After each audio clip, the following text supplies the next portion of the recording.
Manatra ny araba to klasy to avy amin'ity alina ity maraba manokana ho an'ireo renim-pianakaviana hampanao sipity fanatanjahantena ihany koa amin'izao andron'izy ireo zao mirary soa indrindra ary dia mirary ianareo rehetra ihany koa mbola zoto hiaraka aminay hatrany anatin'ity fandarana mahery ity. Miarabanao mbola dia arabaina ihany koa anao amin'izay fetin'ireny izay miaraba atsika rehetra ampity fanatanjahantena amin'izao alina izao.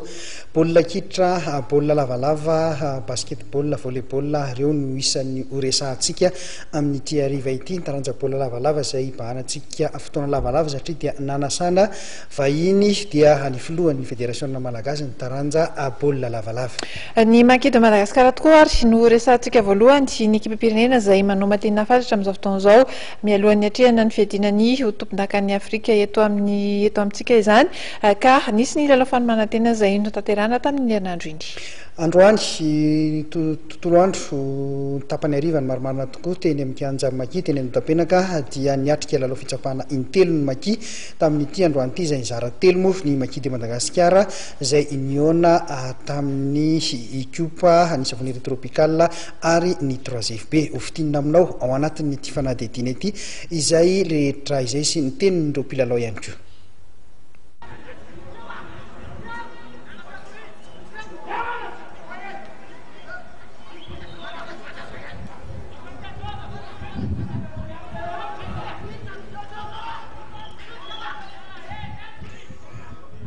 Nivoaka nandresy avokoa ny Maki de Madagasikara nanoloana ireo ekipa telo nanao lalao tsapa tamin'izy ireo androany tolakandro teny amin'ny kianja Maki Andotapenaka.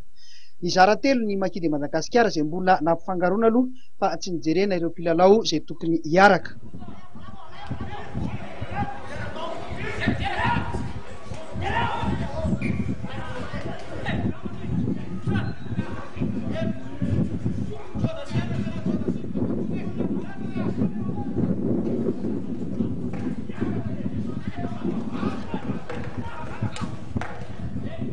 Ny ekipa ny Kopa manao akanjo maitso amin'ny sary no niona voalohany tamin'ny Maki izay nivoahan'ny Maki mpandresy tamin'ny isa mavesatra 720 no enina. Tsy ny isa teto no midika inona fa ny fahaizana mamoaka ny lesona ny anarana no tena zava-dehibe. Izy aloha zany mbola vao nampiarahana mihitsy zany zay hoe melanzena lesona mbola tsy hita tsara zany le tena fastizisme. Raha ho an'ny tiana manokana izaho aiza amin'ny fahavononana izaho aiza amin'ny forme amin'izao ray volana mahery kely eo sisa. Raha ny forme aloha zany efa ao hoe fa mianja-matsa sisa. Ny forme aloha tena ao hoe sy ny saina fa fanampiana tosika avy amin'ny vahoaka sy ny sy pakafy sisa. Ny lalao androany nanahoana no nahitanao azy lalao fitsapana voalohany? Fitsapana voalohany tsy hoe maivamaivana any le ekipa tsy hoe manambany anazy fa ezareo mihitsy zany tsy dia vonona angamba fahitako azy dia ohatran'le ekipa nasionale koa ohatrany tsy dia ndrotra loatra raha tsy amin'le faraparany iny. Afaka namoahana tsara ny teknika sy ny lesona ampianarina ve ny lalao androany? Tsy afaka tsy ezareo ohatrany ambamy be le niveau an'zareo fa tsy le ekipa tena grand complet dia manjary tsy tafavoaka le taktika ny joueur.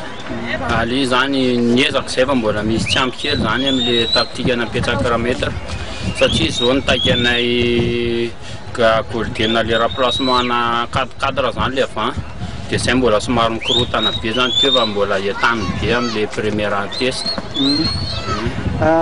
Ray volana mahery kely eo sisa aiza ho aiza amin'ny forme ao am-ponina? Za aloha zany zao amin'ny forme tsara miankina an'le mpanazaja sisa. Ny lalao zany dia mahafinaritra tokoa le lalao. Raha ny fitsapan'androany moa hita fa tena efa mihamin'ny forme le bandy efa tena au top daholo le bandy zany. Afaka namoaka tsara ny lesona izay napetraka rametra ve tamin'ity fianana tamin'ny Kopa ity?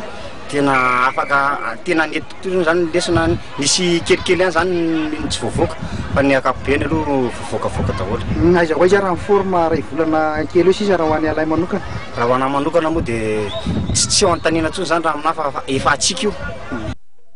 Ho an'ny mpanazatra Bertin Zoto dia mbola niantso ihany ireo filevana amin'ny top 14 izy hanome tsapa ny Maki.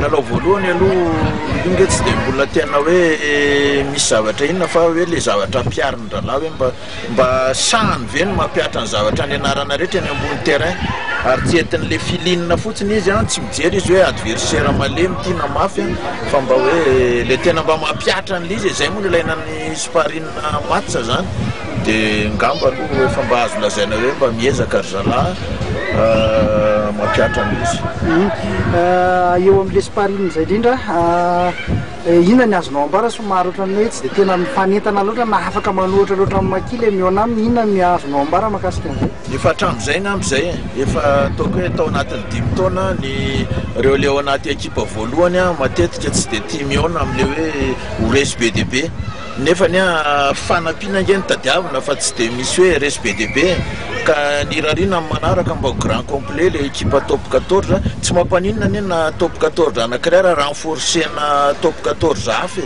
mba hampatanjaka azy ary ny tena iangaviana ara mba hiselection tanina rivo mihitsy mba hivondrona hifanampy amin'ny maki satria izay ny tadiavina na izay maki ara sanatriny zany resy tsy mamenatra anay zany fa misy vao maika misy anarenan-javatra alalàna hoe misy tsy mety eo na ohatr' zany ka eo ny angatahana amin'ny rehetrarehetra hoe fiaraha-miasa ny tadiavina tokony tsy homenatra mihitsy raha hoe resina ekipa nationale avy moa dia atao hoe problème fa zay mila mba mifanampy zany isaky ny faran'ny herinandro dia hiatrika lalao tsapa hatrany ny maki de Madagasikara nanome herin'ny maki ihany koa ny fahatongavan'ireo mpijerina noana azy ireo tamin'ity androany ity izay nitondra ny anjara birikiny ho fanohanana ny fanomanantena ny maki